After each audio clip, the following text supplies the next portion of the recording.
Swagger makes it easy to document the various web API exposed by your project.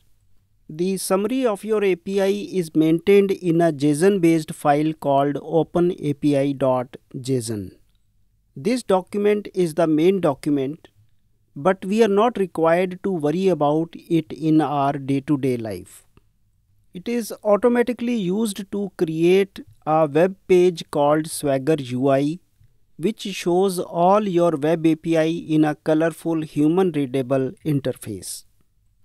Each web API can be immediately run and tested, and it turns out that Swagger UI is much more easier than using the Postman software. First of all, let us quickly have a look at the difference between OpenAPI and Swagger. OpenAPI is the specification.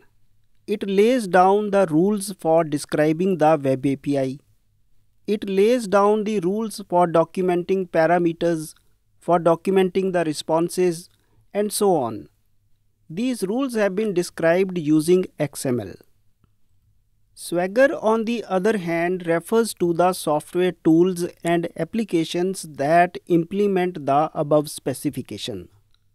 Some of these tools generate intermediate documents such as OpenAPI.json that I was talking earlier. And there are others like that use these intermediate documents to render the API in a well-formatted GUI-based interface.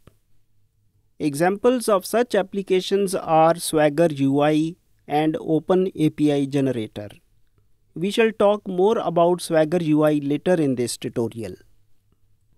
So OpenAPI is the specification and Swagger is the software part that implements that specification.